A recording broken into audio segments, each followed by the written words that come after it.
Hello everyone, welcome once again in this process dynamic and control course. ये है lesson number 26 इस course का। इस लेसन में हम डिस्कस करेंगे types of controllers. So already हमने देखिए बेसिक कंट्रोलर डिस्कस कर लिए हैं, process P controller, I controller and D controller. Now अब हम डिस्कस कर रहे हैं combination of controller, P I controller, P D controller and P I D controller. ये सब कंट्रोलर हम डिस्कस करेंगे इस लेसन में। देखिए सबसे पहले यहाँ पर मैं डिस्कस कर रहा हूँ on off controller. On off controller basically P controller का यहाँ पर स्पेशल टाइप का कंट्रोलर है ये। जो पी कंट्रोलर होता है प्रोपोर्शनल कंट्रोलर, उसी में कुछ हम यहाँ पर देखिए स्पेशल कंडीशन कंसीडर करेंगे। केसी टेंड्स टू इंफिनिटी, तो उस केस में वो बिहेव करेगा ऑन ऑफ कंट्रोलर। देखिए if the gain KC is made very high, if the gain KC मतलब बहुत हाई है, मतलब टेंड्स टू इंफिनिटी है इवन। क्लियर है? the wall will move from one extreme position to the other if the process dynamic only slightly from the set point। Means set point में थोड़ा सा change होने पे ही output में यहाँ पर सडन हमें चेंजेस मिलता है मतलब। No, so this very sensitive action is called the on off action because the valve is either fully open और fully closed. Okay, therefore the valve acts as a switch. मतलब यहाँ पर दो ही condition देखिए, या तो आपने कुछ इनपुट दिया इनिशियली, कुछ कंडीशन है उसकी, लाइक वो ऑफ कंडीशन में जैसे ही अपने इनपुट में कुछ चेंजेस किया तो सडनली आउटपुट में आपको फाइनल जो मैं ऑन कंडीशन बोल रहा हूँ मतलब उसकी मैक्सिमम जो वैल्यू है वो आपको मिल जाएगी। इनिशियल मान के चलिए कि वो मिनिमम वैल्यू पे है, मिनिमम वैल्यू लाइक 100% क्लोज है, जीरो ओपनिंग है उसकी, लेकिन सडनली जैसे ही आप कुछ इनपुट दोगे उसमें तो वो मैक्सिमम उसकी वैल्यू में पहुंच जाएगा, मतलब कि वो लाइक 100% ओपनिंग पे होगा। तो या तो 0% ओपनिंग होगी उसकी या फिर 100% ओपनिंग होगी, दो ही कंडीशन रहेगी, लाइक स्विच की तरह वर्क करेगा। ओके, मैं यहाँ पर देखिए डायग्राम की हेल्प से आपको दिखाता हूँ इसको। So as controller gain KC increases, sensitivity of the controller increases। हमें पता है कि KC अगर इंक्रीज होता है तो कंट्रोलर की बेसिकली क्या सेंसिटिविटी इंक्रीज होती है। Sensitivity of the controller increases. Clear है? तो यहाँ पर देख सकते हो कि सेंसिटिविटी बेसिकली कंट्रोलर की इंक्रीज होती है इस केस में। तो मैं बोल सकता हूँ कि if KC tends to infinity the P controller is known as on off controller।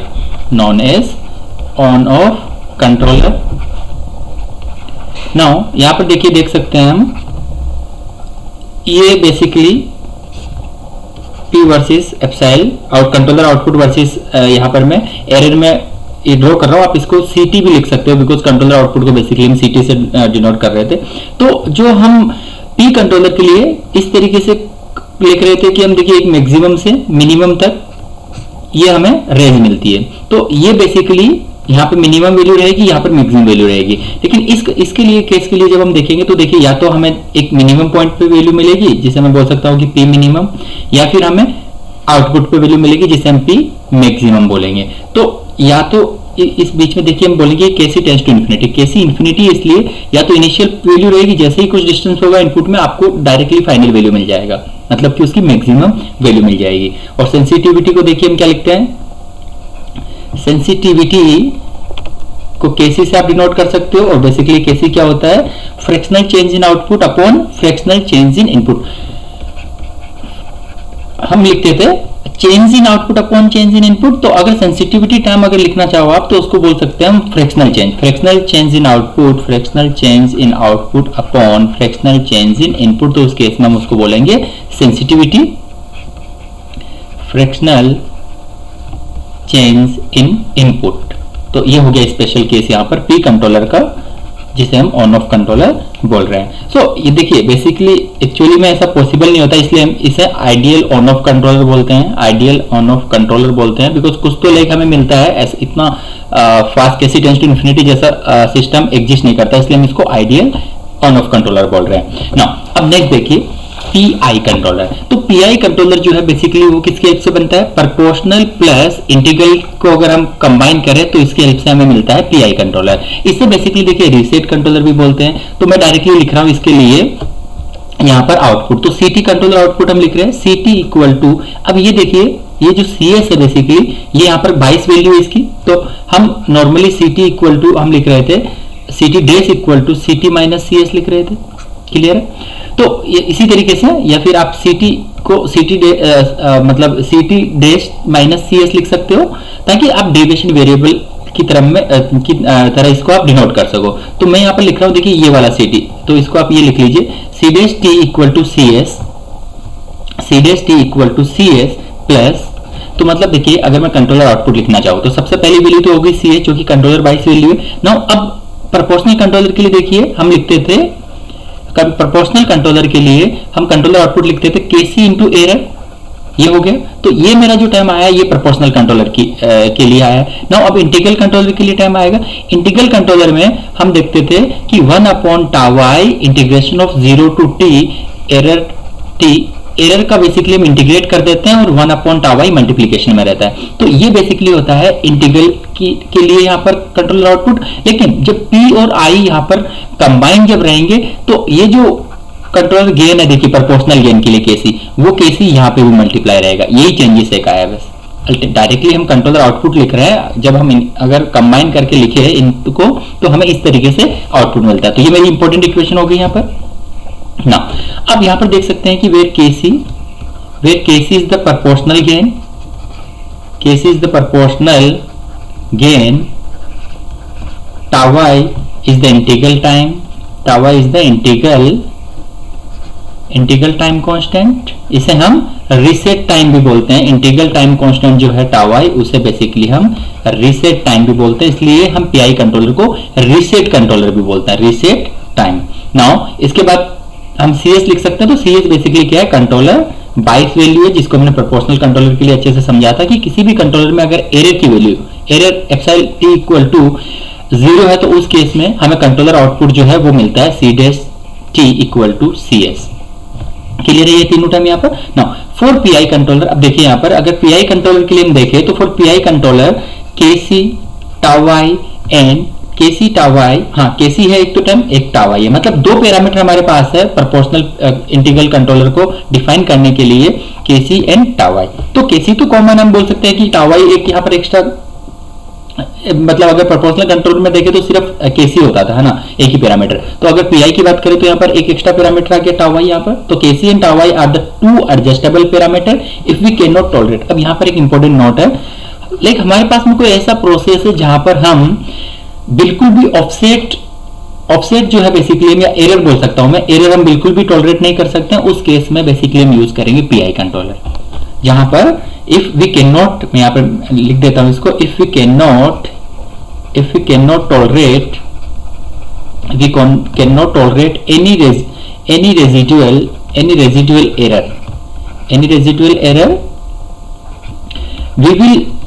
we will have to introduce PI controller, we will have to introduce PI controller के में जो मेन जो टाइम होता है आई कंट्रोलर बेसिकली इसका reason होता है जिसकी वजह से जो रेजिडुअल एरर है वो 0 हो जाता है। So if we can not tolerate any residual error we have to introduce I controller. तो यहाँ पर ये बेनिफिट है इसका कि अल्टीमेटली जो मैं एक टाइम यूज कर रहा था ऑफसेट, जिसकी हम बात करेंगे आगे, ये ऑफसेट जो है बेसिकली वो 0 मिलेगा पीआई कंट्रोलर के केस में, मतलब कि उसमें बिल्कुल भी रेजिडुअल एरर प्रेजेंट नहीं होगा। तो इस तरीके इस टाइप जैसा कोई सिस्टम होता है कि जहां पर हम बिल्कुल भी एरर टॉलरेट नहीं कर सकते, उस केस में हमें पीआई कंट्रोलर यूज करना चाहिए, बस उसमें आई एक्शन आना चाहिए। अब पी का क्या रीजन है वो सब हम 1 by 1 डिस्कस करेंगे। क्लियर है यहाँ तक? तो यहां पर देखिए मैं आगे लिख रहा हूं, the integral mode ultimately derives the error to 0। Ultimately यहां पर जो इंटीग्रल पार्ट है आई पार्ट, वो क्या कर रहा है, यहां पर एरर को 0 तक लेके जा रहा है ना। अब हमने कंट्रोलर आउटपुट लिखा c dash t equal to, इसको हम लिख सकते हैं ऐसे, okay, ct minus C S equal to K C into epsilon of T, ये तो हमारा था पी कंट्रोलर के लिए। Then K C upon tau I integration of 0 to T E T D T. तो यहां पर बस मैंने क्या किया, सी एस को बस इस साइड में लेके आ गया हूं मैं, यहां पर देख सकते हो आप, मेरे पास जो इक्वेशन यहां पर थी।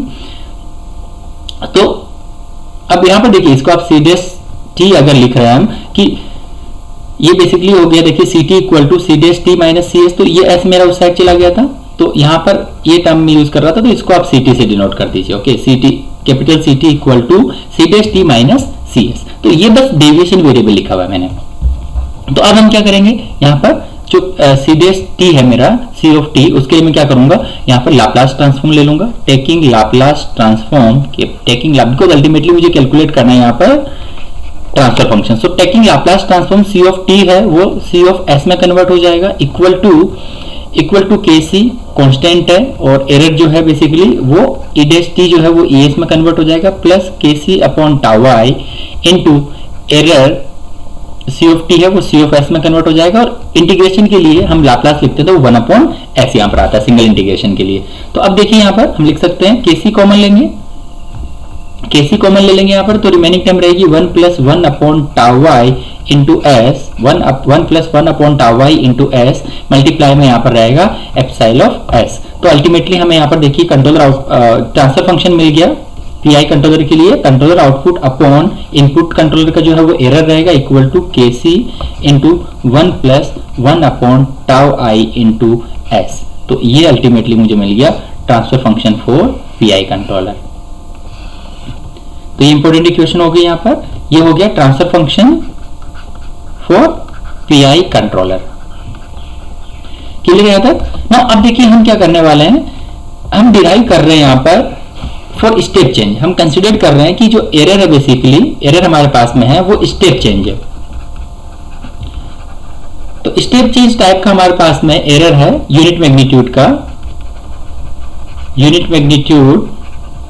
ओके, तो हम यहाँ पर इस सिस्टम में भी प्रोवाइड कर रहे हैं जो एरर है इनपुट हम बोल सकते हैं इसको, वो हम प्रोवाइड कर रहे हैं यूनिट मैग्नीट्यूड का स्टेप चेंज। तो उस केस में एरर को हम लिख सकते हैं, इसका लाप्लास हो जाएगा 1 अपॉन एस। तो अब देखिए मेरे पास जो ट्रांसफर फंक्शन था यहाँ पर सी ऑफ एस इक्वल टू जो यहाँ पर था एरर की टाइम, यहाँ पर मैं 1 बाई एस पुट कर दूंगा, तो ये 1 बाई एस में यहाँ पर लेफ्ट राइट हैंड साइड में मल्टीप्लाई कर दूंगा, तो 1 अपॉन एस के सी यहाँ पर कांस्टेंट है, तो ये हो जाएगा 1 upon S plus 1 upon tau Y into S square हो जाएगा। नाउ अब देखिए मैं यहाँ पर क्या करूंगा, इनवर्स लाप्लास ले लूंगा, बिकॉज मैं यहाँ पर सी डैश टी के लिए यूनिट स्टेप मैग्नीट्यूड जब हम प्रोवाइड कर रहे हैं एरर, तो उसमें हमारा इक्वेशन क्या होगा कंट्रोलर आउटपुट के लिए वो हम कैलकुलेट करना चाह रहे हैं सी ऑफ टी। तो सी ऑफ एस से सी ऑफ टी के लिए हम क्या करते हैं, हम क्या करेंगे इनवर्स लाप्लास लेंगे। So by taking the inverse Laplace, inverse Laplace लेने पे हमें क्या मिल जाएगा, C of T equal to K C 1 upon S के लिए इनवर्स लाप्लास हो जाएगा 1 प्लस 1 अपॉन टाउ यहाँ पर कांस्टेंट है, 1 अपॉन एस स्क्वायर के लिए हो जाएगा टी हो जाएगा। ओके, केसी यहाँ पर ओवरऑल मल्टीप्लीकेशन में है, तो ये मुझे मिल गया सी of T equal to K C plus K C upon tau Y into सी। ये मुझे इक्वेशन मिल गई यहाँ पर कंट्रोलर आउटपुट के लिए। तो यहां से देखिए हम बोल सकते हैं कि it is the first step response and then ramp output response. में इसको किस लिए बोल रहा हूं, देखिए फर्स्ट स्टेप इनपुट जो कंट्रोलर आउटपुट है बेसिकली इनिशियली देखिए t इक्वल टू 0 पे मैं बोल सकता हूँ इसकी केसी वैल्यू मिलेगी, मतलब है कि स्टेप रेस्पॉन्स वाली वैल्यू मिल रही है। उसके बाद में क्या होगा, कंट्रोलर आउटपुट क्या है, जैसे जैसे t की वैल्यू हम इंक्रीज करेंगे ct की वैल्यू इंक्रीज होती जाएगी। इस तरीके का जब रहता है देखिए केसी प्लस कांस्टेंट प्लस यहाँ पर देखिए जो कांस्टेंट मल्टीप्लिकेशन बाय t है, मतलब हम बोल सकते हैं कि ct जो है वो डायरेक्टली प्रोपोर्शनल नहीं है, ठीक है, लेकिन यहाँ पर जैसे जैसे हम t की वैल्यू इंक्रीज करेंगे वैसे वैसे कंट्रोलर आउटपुट की वैल्यू इंक्रीज होने वाली है। तो इसलिए मैं यहाँ पर बोल रहा हूँ कि पहले बेसिकली क्या है, यहाँ पर स्टेप रेस्पॉन्स रहेगा, देन उसके बाद में ये रैंप रेस्पॉन्स की तरह बिहेव करेगा। सो यहाँ पर हम ड्रॉ करते हैं इसके लिए। So output of the pi controller, output of pi controller, output of the PI controller only for step input, of unit magnitude, इसके लिए हमने भी इक्वेशन यहाँ पर डिराइव की है C of t equal to C of s। ये देखिए इसको मैंने डेविएशन वेरिएबल पुट कर दिया, तो C dash t equal to ये हो जाएगा CS plus KC upon tau y into t। ये मेरे पास इक्वेशन होगी। तो अब यहाँ पर देखिए जो मैं बोल रहा था बेसिकली कंट्रोलर आउटपुट CS है, वो तो यहाँ पर बायस वैल्यू है। तो इनिशियली देखिए यहाँ पर हमको अगर एरर 0 रहेगा तो उस केस में हमें t इक्वल टू 0 पे CS मिलने वाला है, t इक्वल टू 0 पे। उसी टाइम पे देखिए इनिशियली मैं बोल रहा हूँ कि जो p प्रोपोर्शनल कंट्रोलर है उसकी वजह से हमें स्टेप रेस्पॉन्स मिलेगा, तो CS में बेसिकली KC ऐड हो जाएगा। तो इस पॉइंट पे हमें यहाँ पर स्टेप रेस्पॉन्स मिल गया ये CS प्लस KC का। नाउ अब इस पॉइंट के बाद में इसकी जो वैल्यू है बेसिकली वो रैंप रेस्पॉन्स की तरह इंक्रीज होने वाली है। जिसकी स्लोप हम बोल सकते हैं, स्लोप उसकी रहेगी केसी अपॉन टाउ वाई। केसी अपॉन टाउ वाई इसकी स्लोप रहेगी, हम देख सकते हैं यहाँ पर इक्वल टू एम, एम मतलब स्लोप। तो ये हमें मिल गया, ये कंट्रोलर आउटपुट है, ये यहाँ पर हम लिख रहे हैं टाइम के लिए ना। अब इसमें जो एक टाइम है टाउ वाई, इंटीग्रल टाइम, जिसे हम रीसेट टाइम भी बोलते हैं बेसिकली। देखिए ये हम ड्रॉ कर रहे हैं अभी रेस्पॉन्स ऑफ एपीआई कंट्रोलर, और यहाँ पर मैंने मेंशन किया है for a step input of unit magnitude. इसके लिए हम यहाँ पर पीआई कंट्रोलर का रेस्पॉन्स देख रहे हैं। तो अब यहाँ पर हम देख सकते हैं कि सीटी, देखिए सीटी जो था बेसिकली कंट्रोलर आउटपुट, वो सडनली यहाँ पर एक अमाउंट, इसका केसी मैग्नीट्यूड जो ये वाला जो अमाउंट है बेसिकली क्या हुआ, केसी हुआ यहाँ पर, मतलब यूनिट स्टेडी स्टेट के यहाँ पर जो मैं बोल रहा हूँ स्टेप रेस्पॉन्स के लिए मैग्नीट्यूड कितना हुआ यहाँ पर, केसी हुआ। देन उसके बाद में ये रैंप रेस्पॉन्स की तरह बिहेव कर रहा है जिसकी slope KC upon tau Y है। So controller output changes suddenly by an amount KC and then changes linearly with time to a ratio of KC upon tau Y. ये मुझे कैसे पता चला कि लीनियरली, यहाँ पर देख सकते हैं कि टी पावर 1 है, मतलब लीनियरली इंक्रीज होने वाला कंट्रोलर आउटपुट विद जैसे जैसे हम टाइम इंक्रीज करेंगे ना। इसमें जो टाउ वाई टाइम है टाउ वाई, तो ये टाउ वाई बेसिकली क्या है, ये होता है इंटीग्रल टाइम या फिर हम इसे बोलते हैं रीसेट टाइम। तो बेसिकली जो यहाँ पर ये जो केसी मैग्नीट्यूड है, ये जो केसी मैग्नीट्यूड यहाँ पर मैं लिख रहा हूं कि इसको टाइम लग रहा है। देखिए यहाँ पर सेम मैग्नीट्यूड जब अचीव कर लेगा यहाँ पर पीआई कंट्रोलर, तो देखिए उसको जो टाइम लगने वाला है उसे हम बोलेंगे टाउ वाई टाइम। एक इंटीग्रल टाइम होगा जहां पर अभी ऑलरेडी यहाँ पर देखिए cs प्लस केसी है, तो यहाँ पर मैं लिख रहा हूँ cs प्लस 2 केसी। देन उसके बाद में नेक्स्ट टाइम यहाँ पर क्या आएगा, इसमें सेम केसी मैग्नीट्यूड ऐड हो जाएगा cs प्लस 3 केसी। मतलब इसको अचीव करने के लिए जो इंटीग्रल टाइम हमें लगने वाला है, देखिए वो हमेशा डबल हो जाएगा। लाइक अभी टाउ वाई लगा, फिर 2 टाउ वाई हो जाएगा, फिर नेक्स्ट 3 टाउ वाई हो जाएगा, बिकॉज 1 टाउ वाई उसमें 8 हो जाएगा। तो हम बोल सकते हैं tau y is the time in which the action of KC, in which the action of P controller is repeated by the integral controller। Clear है यहाँ तक? मतलब जो इंटीग्रल कंट्रोलर बेसिकली क्या कर रहा है, पी कंट्रोलर का जो एक्शन है, पी कंट्रोलर का एक्शन ये था यहाँ पर केसी मैग्नीट्यूड अचीव करता है स्टेप रिस्पांस की हेल्प से। तो सेम मैग्नीट्यूड को अचीव करने के लिए जितना टाइम लगता है उसे हम बोलते हैं टाउ वाई यहाँ पर पीआई कंट्रोलर के लिए। अब नेक्स्ट एक न्यूमेरिकल हम यहाँ पर सोल्व करेंगे। देखिए गेट का क्वेश्चन है, क्वेश्चन नंबर 87 है यहाँ पर हमारे process dynamic and control course का, ये इलेक्ट्रॉनिक कंट्रोलर। अब देखिए अभी तक लास्ट लेसन में जो 2 न्यूमेरिकल में सोल्व किए थे उसमें बेसिकली हम यूज कर रहे थे पेनीमेटिक कंट्रोलर गिवन था हमें। अब हमें गिवन है electronic controller pi has an input output range from 4 to 20 milliampere. Initially the controller output was 16 milliampere while the error was 0 at t equal to 0. The error suddenly became the 4 milliampere. Suddenly become 4 milliampere हुआ, मतलब कि 4 magnitude का step input यहाँ पर error हम provide कर रहे हैं। According to a step change the controller output is given as KC. यहाँ पर देखिए हमें कैलकुलेट करना है, टाउ वाई हमें कैलकुलेट करना है इस क्वेश्चन के लिए। कंट्रोलर आउटपुट जो मैं बोल रहा हूँ वो यहाँ पर हमें गिवन है। कंट्रोलर आउटपुट ये हो गया हमारा ct वर्सेस टाइम t, ये हमें गिवन है ये कर्व। तो यहां से हमें कैलकुलेट करना है केसी, प्रोपोर्शनल गेन एंड उसके अलावा इंटीग्रल टाइम हमें कैलकुलेट करना है। तो यहां पर देखिए सबसे पहले आप ये चीज देखोगे तो जो कंट्रोलर का जो वैल्यू देखिए मैग्नीट्यूड वो 16 एप्सिलॉन इक्वल टू यहाँ पर एरर 0 है। सडनली यहाँ पर 4 मैग्नीट्यूड का एक स्टेप चेंज यहाँ पर प्रोवाइड कर रहे हैं। तो स्टेप चेंज करने के बाद में यहाँ पर वैल्यू हमें मिल गई 12, जो 12 गिवन है, 16 से 12 पे आ गए। 4 मैग्नीट्यूड का एरर यहाँ पर प्रोवाइड किया है स्टेप मैग्नीट्यूड। नाउ उसके बाद में देखिए ये कंटिन्यूअसली जो कंट्रोलर आउटपुट है वो डिक्रीज होता है till t equal to 30, time equal to 32 पर, और ये डिक्रीज होकर मैग्नीट्यूड ये मिल जाता है हमें 8 पे। कंट्रोलर आउटपुट आ जाता है 8, 12 से 8। ओके, यहाँ पर हम ये चीज देख सकते हैं कि ये 4 मैग्नीट्यूड था, difference 16 minus 4 12, then similarly 12 minus 8 जो डिफरेंस था वो भी यहाँ पर 4 है। मतलब सेम मैग्नीट्यूड जो स्टेप रेस्पॉन्स के लिए वही अचीव करने में यहाँ पर ये देखिए इतना टाइम लग रहा है। इतना टाइम हो गया 0 से 32।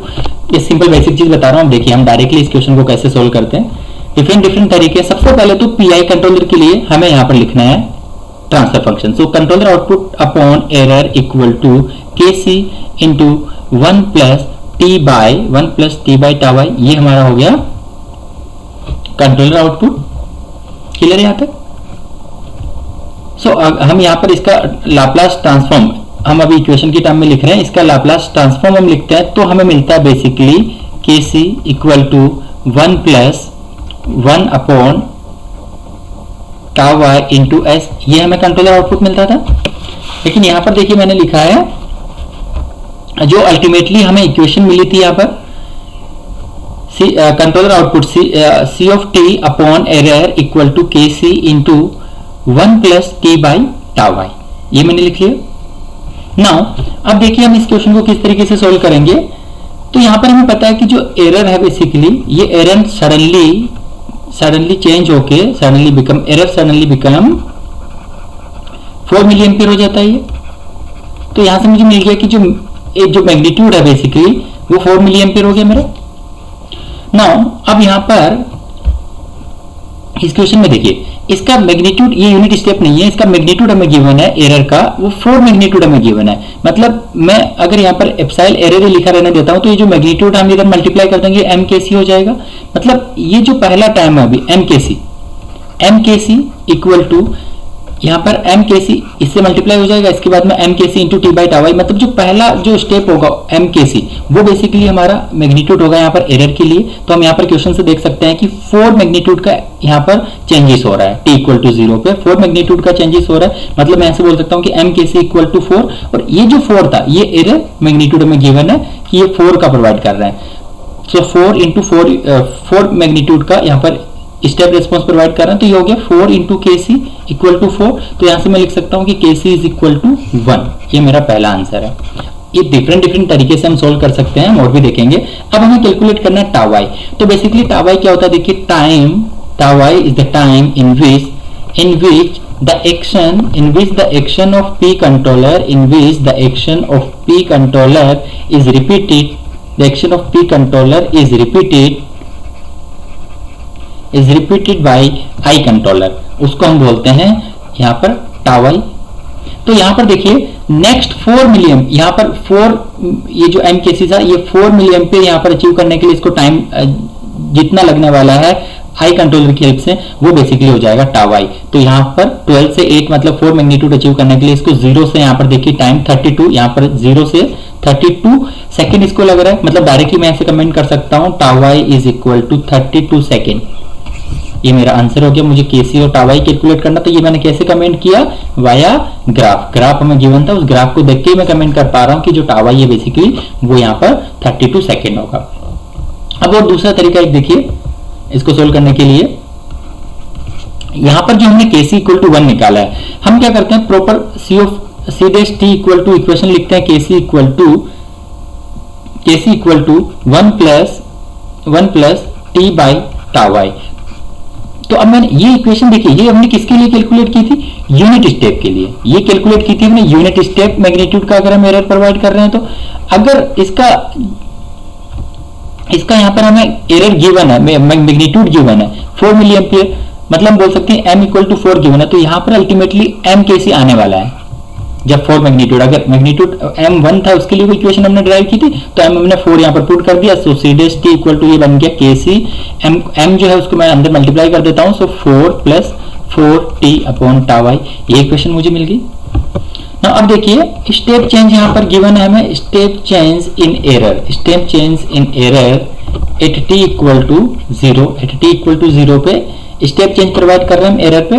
तो हमें वहां पर कंट्रोलर आउटपुट जो मिल रहा है सीटी वो कितना मिल रहा है हमें 4, कंट्रोलर आउटपुट हमें मिल रहा है 4। ये बेसिकली होता है डिफरेंस। ऑलरेडी जो वैल्यू थी देखिए 16 पे है, अल्टीमेटली 12 पे हम चले गए, तो उसका हम मैग्नीट्यूड हम देख रहे हैं कि 4 चेंजेस आया, तो कंट्रोलर आउटपुट में बोल सकता हूं कि जो चेंजेस आया वो आया 4।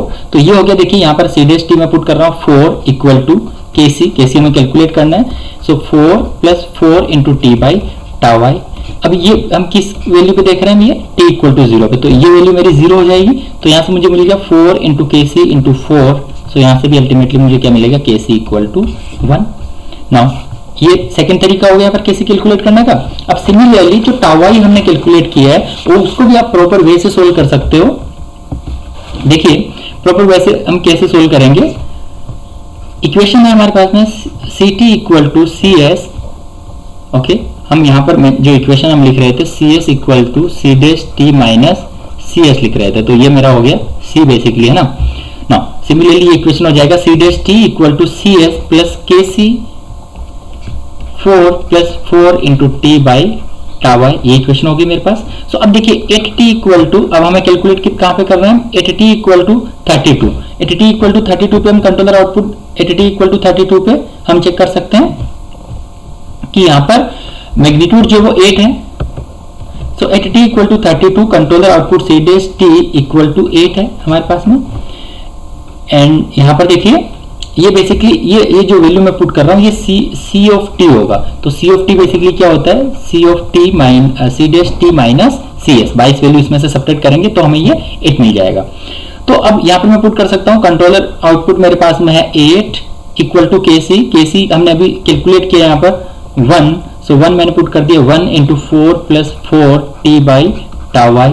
अब यहाँ पर हम टावाई जो टाइम है वो पुट कर देंगे, यहाँ पर t इक्वल टू 32 सेकेंड हम पुट कर देंगे। हमने कैसे देखा 32, यहाँ पर t इक्वल टू ये 32 है, ये टावाई नहीं, ये भी 32 है। यहाँ पर देखिए t जो है वो टाइम है 32। अभी टावाई तो हमें समझ आ रहा है कि अगर रिपीट जब करता है प्रोसेस तो वो टाइम बेसिकली टावाई टाइम होता है, तो इसलिए हमने यहाँ पर 32 कमेंट कर दिया डायरेक्टली। लेकिन प्रॉपर जब हम सॉल्व करेंगे तो t इक्वल टू यहाँ पर 32 है, तो ये हो गया 8 equal to 4 plus 4 into 32 upon tau Y. Tau Y हमें कैलकुलेट करना है यहाँ से, तो देखिए 4 अप, या तो इसको लिख सकते हो 4 इक्वल टू 4 इंटू 32 अपॉन टावाई। तो अल्टीमेटली यहाँ से भी मुझे मिल गया टावाई इक्वल टू 32। तो आप किसी भी तरीके से कीजिए, आपको आंसर सेम मिलने वाला है। अगर आप डायरेक्ट कमेंट कर पा रहे हो देन आपका उसमें टाइम सेव होगा। ये गेट का क्वेश्चन है बेसिकली 2 मार्क्स का, काफी आई थिंक 17-18 का क्वेश्चन है, इसको देखिए आप, है ना। नेक्स्ट देखिए फोर्थ टाइप का जो प्रपोर्शन यहाँ पर कंट्रोलर हम लिख रहे हैं। देखिए सबसे पहले हमने पढ़ा पी कंट्रोलर, देन उसके बाद में हमने ऑन ऑफ कंट्रोलर देखा, देन उसके बाद में हमने देखा पीआई कंट्रोलर। नाउ अब हम डिस्कस कर रहे हैं पीडी कंट्रोलर। तो पीडी कंट्रोलर देखिए प्रोपोर्शनल प्लस डेरिवेटिव कंट्रोलर की हेल्प से हम यहाँ पर इसको बनाते हैं। प्रोपोर्शनल प्लस डेरिवेटिव कंट्रोलर एक साथ हम अगर प्रोसेस में यूज करते हैं तो वो होता है प्रोपोर्शनल डेरिवेटिव कंट्रोलर। देखिए अभी हम यहाँ पर सिर्फ पढ़ रहे हैं कि इन कंट्रोलर के लिए आउटपुट रेस्पॉन्स कैसा होगा, कब कौन सा कंट्रोलर यूज करेंगे, किसका क्या बेनिफिट है, वो सब हम आगे डिस्कस करेंगे। नाउ तो यहाँ पर मेरे पास में पीडी कंट्रोलर है, तो पीडी कंट्रोलर जो होता है basically it acts upon the derivative of the error. ये हमने ऑलरेडी देखा था कि डी एक्शन के लिए हम अगर ट्रांसफर फंक्शन लिखे ओनली डी एक्शन के लिए तो हम किस तरीके से लिखते थे, tau T into D by D T. हम बेसिकली एरर का डिफरेंशिएट करते थे और उसको मल्टीप्लाई कर देते थे टाउ डी से।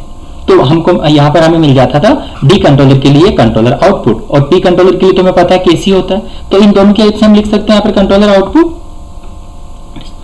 ओके अब यहाँ पर मैं एक और चीज बता देता हूं कि हम पीडी कंट्रोलर कब यूज करते हैं। It is most active when the error is changing rapidly, it is most active when okay यहाँ पर सिर्फ ये चीज हम देख सकते हैं, उसके अलावा हम इसकी बात डिटेल में आगे करेंगे। It serves to reduce the process oscillation.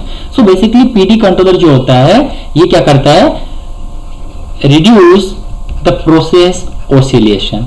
PD controller की हेल्प से हम जो ऑसिलेशन है बेसिकली उसको रिड्यूस कर सकते हैं। अगर प्रोसेस ऑसिलेशन को हम रिड्यूस कर पा रहे हैं तो उस केस में बेसिकली प्रोसेस ऑसिलेशन रिड्यूस हो रहा है, देन अल्टीमेटली जो हमारा हम बोल सकते हैं कि ultimate value of the response है उसको हम जल्दी से अचीव कर लेंगे। मतलब रेस्पॉन्स आपका जो सिस्टम है उसको फास्ट कर देगा।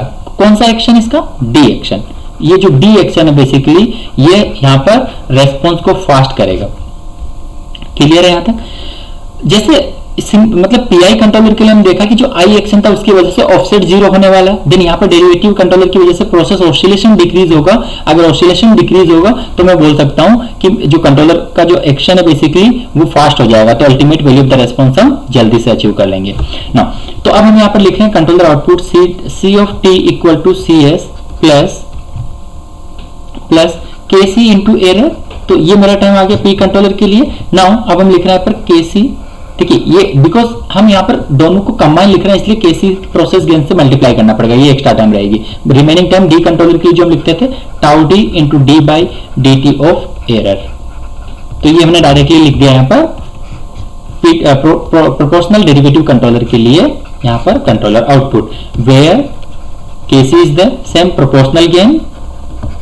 केसी यहाँ पर सेम प्रोपोर्शनल गेन है, देख सकते हो आप।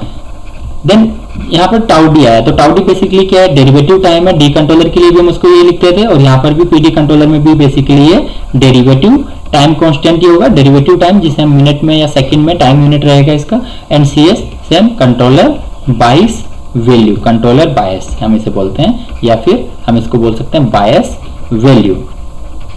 ओके, नाउ अब अगर हम देखें यहाँ पर पैरामीटर की कौन कौन से पैरामीटर हमें यूज करने पड़ेंगे पीडी कंट्रोलर को डिफाइन करने के लिए, तो एक तो हमें चाहिए प्रोपोर्शनल गेन, एक चाहिए हमें टाउ डी। तो ये दो पैरामीटर जिसकी हेल्प से हम प्रोपोर्शनल डेरिवेटिव कंट्रोलर को डिफाइन करते हैं। नाउ यहां से अगर हम लिखे, हमारे पास में इक्वेशन है C of t equal to C dash t equal to CS plus KC into error t plus KC into tau D into D by dt of error. तो यहां से देखिए, अगर मैं लिखना चाहूं कि इसके लिए ट्रांसफर फंक्शन क्या होगा, तो ये दोनों देखिए यहां से बन जाएगा C of t। C of t basically क्या होता है, C dash t minus bias value equal to KC into error plus KC into tau D into D by D T of error. Ultimately इस equation का अगर हम Laplace transform लेंगे, तो Laplace लेने पे ये C of S में कन्वर्ट हो जाएगा। C of S equal to KC into error जो है एप्सिलॉन ऑफ टी वो एप्सिलॉन ऑफ S में कन्वर्ट हो जाएगा। KC into tau D into D by D T जो एरर है, इसके लिए देखिए S मल्टीप्लीकेशन में आ जाएगा, S इंटू एरर ये यहाँ पर इसका, देन उसके बाद में जो सेकंड टाइम है t इक्वल टू 0 पे वो 0 रहेगी, तो अल्टीमेटली डेरिवेटिव का यहाँ पर हमने लाप्लास ट्रांसफॉर्म लिख दिया। तो यहाँ पर हमने क्या किया है, टेकिंग लाप्लास ट्रांसफॉर्म। अब जो इक्वेशन हमारे पास में उसमें से एप्सिलॉन ऑफ s हम यहाँ पर कॉमन ले लेंगे, ये एप्सिलॉन ऑफ t नहीं होगा, एप्सिलॉन ऑफ s हो जाएगा ये। तो यहाँ से मुझे अल्टीमेटली कंट्रोलर आउटपुट मिल जाएगा। देखिए ट्रांसफर फंक्शन में बोल सकता हूँ, transfer function controller output C of S upon epsilon error जो है epsilon of S equal to ये हो जाएगा, KC इधर मैं कॉमन ले रहा हूं, ये हो गया 1 प्लस यहाँ पर tau D into S, 1 plus tau D into S। तो ये हो गया मेरा यहाँ पर transfer function for PD controller, transfer function for PD controller. Okay, तो अगर यहां पर मैं देखूं, देखिए इस वाली इक्वेशन से जो बेसिक कंट्रोलर आउटपुट की इक्वेशन है, तो अगर हम कंट्रोलर आउटपुट देखें यहाँ पर CT वर्सेस टाइम, तो देखिए हम किस तरीके से ड्रॉ करेंगे। इनिशियली देखिए हमें मिलने वाला है बाइस वैल्यू CS, देन इसके बाद देखिए ये स्टेप इनपुट की तरह रहेगा। प्रोपोर्शनल कंट्रोलर डायरेक्टली प्रोपोर्शनल होता है, जो एरर आएगा यहाँ पर, तो यहाँ पर हमें बेसिकली जो चेंज मिलेगा वो कितना मिलेगा, KC इंटू टाउ डी हम बोल सकते हैं। देखिए ओके, अल्टीमेटली तो ये जो हमें रिलेशन मिलने वाला है यहाँ पर, बिकॉज ये हमारा है डेरिवेटिव कंट्रोलर। इंटीग्रल कंट्रोलर के लिए हम बोल सकते थे कि पहले सिर्फ हमें वहां पर प्रोपोर्शनल कंट्रोलर के लिए रिलेशन मिलेगा, हमें KC जो है वो यहाँ पर CS प्लस KC मिल जाएगा। ओके, तो यहाँ पर भी देखिए हमें CS प्लस KC मिलने वाला है, लेकिन ये जो मैग्नीट्यूड होगा बेसिकली ये चेंज होगा, मैग्नीट्यूड m इंटू, अब वो जो स्टेप इनपुट हम बोलते हैं वो उसका मैग्नीट्यूड कुछ भी हो सकता है, तो यहाँ पे मैंने m लिख दिया, m into KC into tau T. ये रिलेशन पहले हमें ये चेंज मिलता है यहाँ पर, ये जो पहले CS प्लस KC जो मैग्नीट्यूड हमें मिल रहा है उसके लिए यहाँ पर मैग्नीट्यूड रहेगा m into KC into tau D derivative controller के केस में। देन उसके बाद में देखिए, उसके बाद में यहाँ पर हमारे पास में स्लोप हो जाएगी m इंटू जो भी मैग्नीट्यूड रहेगा m इंटू KC। इसके साथ में ये इसका जो बिहेवियर रहेगा कुछ इस तरीके से हमें मिलने वाला है पीडी कंट्रोलर के लिए। नाउ यहाँ पर मैं बोल रहा हूँ कि CT जो कंट्रोलर आउटपुट जो है, basically controller output changes suddenly by an amount of m into KC into tau D. Suddenly initially देखिए t इक्वल टू 0 पे, t इक्वल टू 0 पे सडनली चेंज हो जाता है by amount of m into KC into tau D as a result of D action. ये action यहाँ पर देखिए डी एक्शन का रिजल्ट है, as a result of D action, and then changes linearly at a rate of m into kc, then changes at a rate of m into kc। now ये हो गया यहाँ पर पीडी कंट्रोलर का action. now अब आगे हम बात करेंगे देखिए पीआईडी कंट्रोलर के लिए। तो अभी हम सिर्फ बेसिक चीजें पढ़ रहे हैं, जो भी कंट्रोलर है कि इनका जो बिहेवियर है, कंट्रोलर आउटपुट जो रेस्पॉन्स है वो किस तरीके से रहेगा। तो अब हमारा नेक्स्ट कंट्रोलर यहाँ पर है पीआईडी कंट्रोलर। तो पीआईडी कंट्रोलर में देखिए प्रोपोर्शनल, इंटीग्रल एंड डेरिवेटिव, इन तीनों कंट्रोलर को अगर हम एक साथ यूज करते हैं तो ये कॉम्बिनेशन इंडिविजुअल कंट्रोलर का जो कॉम्बिनेशन से कंट्रोलर मिलता है हमें, वो होता है पीआईडी कंट्रोलर।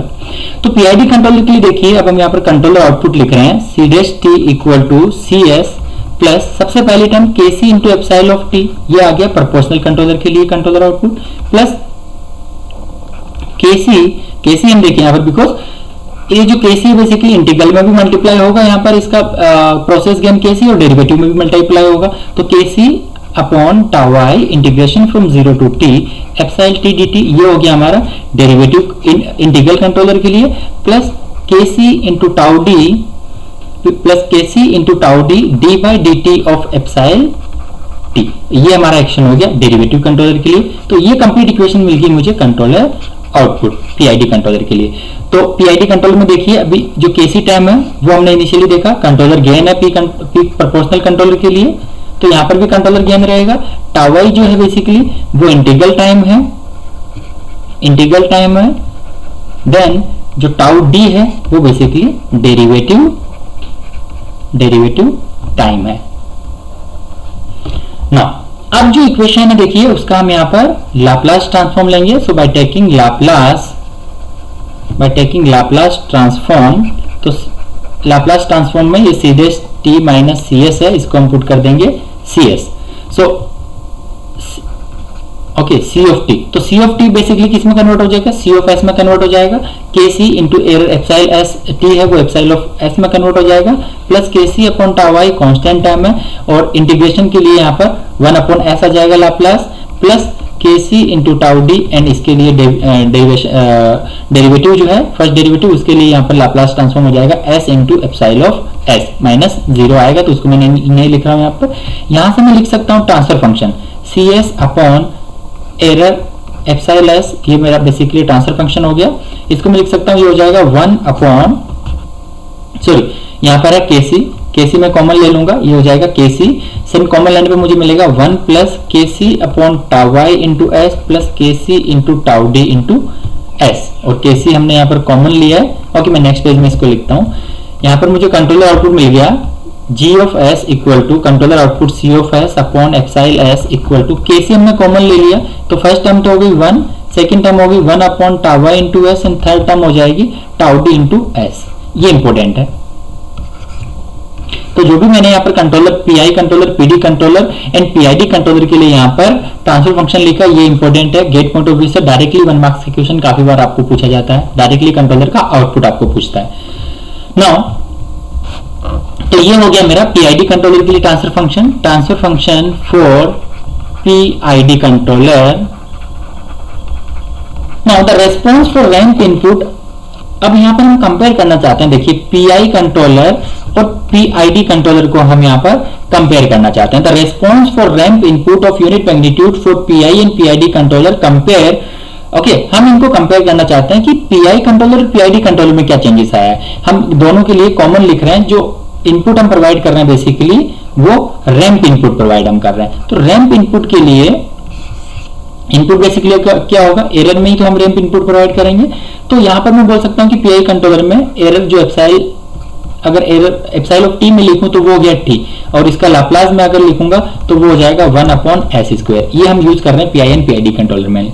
तो पीआई कंट्रोलर के लिए हम कंट्रोलर आउटपुट लिखते हैं C of S equal to K C into 1 upon S square plus tau I into 1 upon S cube हो जाएगा। देखिए यहां पर हम कंट्रोलर आउटपुट अगर लिखे पीआई के लिए तो हम लिखते हैं के C into 1 plus 1 upon tau I into S, ये होता है हमारा यहाँ पर transfer function GS upon epsilon S. तो डायरेक्टली मैंने एप्सिलॉन एस को पुट कर दिया 1 अपॉन एस स्क्वायर, एंड उसको यहाँ पर राइट साइड में मल्टीप्लाई कर दिया, तो मुझे ये रिलेशन मिल जाएगा। सेम रिलेशन आप पीआईडी के लिए भी लिख सकते हो। तो अल्टीमेटली इसका मैं इनवर्स लैप्लास ले लूंगा, तो इनवर्स लैप्लास लेने पे मुझे ये C of S C of T में कन्वर्ट हो जाएगा। C of T KC constant है, 1 अपॉन एस स्क्वायर का इनवर्स लैप्लास टी होगा, प्लस 1 अपॉन टाउ आई यहाँ पर कांस्टेंट है, and 1 upon tau I constant है, 1 अपॉन एस क्यूब, इसके लिए लैप्लास इनवर्स लैप्लास हो जाएगा टी स्क्वायर अपॉन 2 फैक्टोरियल। तो ये मेरी इक्वेशन यहाँ पर होगी, इक्वेशन 1 में इसको लिख रहा हूँ। अब मैं सेम चीज पीआईडी कंट्रोलर के लिए लिख रहा हूँ। तो पीआईडी कंट्रोलर में देखिए डी कंट्रोलर का एक्शन भी आएगा। तो यहाँ पर controller output C of S equal to हो जाएगा के सी 1/s²। डायरेक्टली ये वाली रिलेशन यहाँ से मैं लिख रहा हूँ कि इसमें सिर्फ एक और टाइम हम डेरिवेटिव एक्शन के लिए लिख देंगे। तो ये हो जाएगा 1/s², या फिर यहाँ से आप देख सकते हो, यहाँ तो जस्ट गिवन ही है, ट्रांसफर फंक्शन मैंने लिखा है अभी पीआईडी कंट्रोलर के लिए। तो ये हो जाएगा के सी 1/s² plus 1/τi into s³ हो जाएगा प्लस टाउ डी। अब 1/s यहाँ पर है न्यूमरेटर में, तो इसको 1/s² से मल्टीप्लाई करेंगे तो डिनोमिनेटर में एक ही s रहेगा। ये रिलेशन हमें मिल गया। और ये देखिए ये ट्रू फैक्टर, ये कैसे आया, आपको ये चीज पता होनी चाहिए कि t पावर n का अगर हम लाप्लास लिखे तो वो होता है, इनवर्स लाप्लास लिखे तो वो होता है n factorial upon s power n plus 1। Okay, now यहां पर ये यहां से मुझे मिल जाएगा, देखिए सी ऑफ एस इक्वल टू, ये जो इक्वेशन लिखी है, ओके, तो यहां पर इसका भी हम करेंगे इनवर्स लाप्लास। तो C of T equal to K C of T equal to K C 1/s² के लिए क्या होगा, टी होगा प्लस 1/s³, 1/τi कांस्टेंट है यहाँ पर, 1/s³ के लिए हो जाएगा t² upon 2 factorial plus tau D, 1/s के लिए इनवर्स लाप्लास होगा 1। तो अब हम इक्वेशन 1 एंड इक्वेशन 2 को कंपेयर करेंगे। इसमें डिफरेंस क्या है, सिर्फ और सिर्फ यहाँ पर एक टाउ डी टाइम ऐड हो रही है।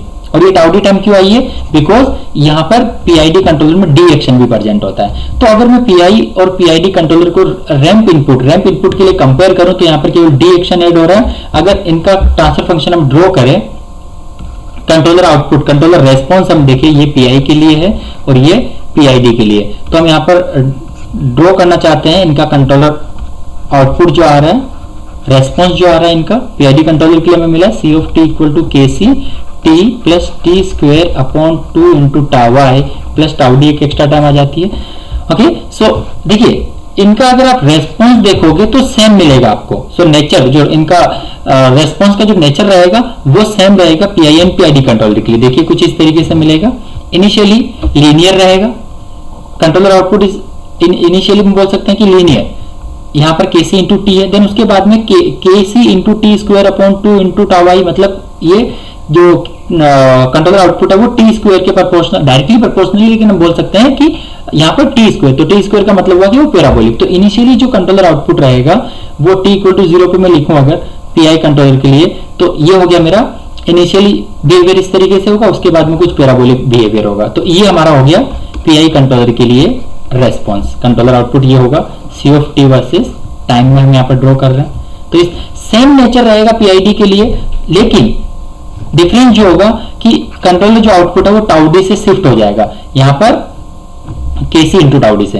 केसी इंटू टाउ डी मैग्नीट्यूड से ये शिफ्ट हो जाएगा किसी वैल्यू पे। हम यहाँ पर लिख रहे हैं कि कुछ वैल्यू है ये, या तो इससे देखिए इनिशियली तो ये सेम रहेगा इस तरीके से, इनिशियली इसका बिहेवियर भी केसी इंटू टी रहेगा, देन उसके बाद में सेम पैराबोलिक, यहाँ पर भी देखिए जो कंट्रोलर आउटपुट है वो t² के डायरेक्टली प्रोपोर्शनल है, लेकिन वो पैराबोलिक नेचर का रहेगा। मतलब रेस्पॉन्स का आउटपुट जो रेस्पॉन्स है उसका नेचर सेम है for P and PID controller. जो डिफरेंस जो आया देखिए यहाँ पर ये शिफ्ट हो जाता है फॉर टाउ डी टाइम से, टाउ डी कंट्रोलर आउटपुट है वो शिफ्ट हो गया केसी इंटू टाउ डी से। तो अल्टीमेटली इसका इफेक्ट क्या आएगा, जो कंट्रोलर आउटपुट देखिए इसका कुछ ultimate value of the response होगा ना, जो t टेंड्स टू इन्फिनिटी पे अचीव करेगा सिस्टम यहाँ पर, तो वो वैल्यू ये जल्दी अचीव कर लेगा, बिकॉज इनिशियली इसकी वैल्यू टाउ डी टाइम से शिफ्ट हो गई है, tau D KC into tau D magnitude से। तो अल्टीमेटली हम बोल सकते हैं कि पीआईडी जो रेस्पॉन्स होगा वो फास्ट होगा पीआई कंट्रोलर से। और ये क्यों हुआ, ये बिकॉज डी एक्शन की वजह से हुआ है, ये डी एक्शन की वजह से यहाँ पर ये पीआईडी कंट्रोलर फास्ट हो गया पीआई कंट्रोलर के कंपेरिजन में। तो ये हो गया कंपेरिजन।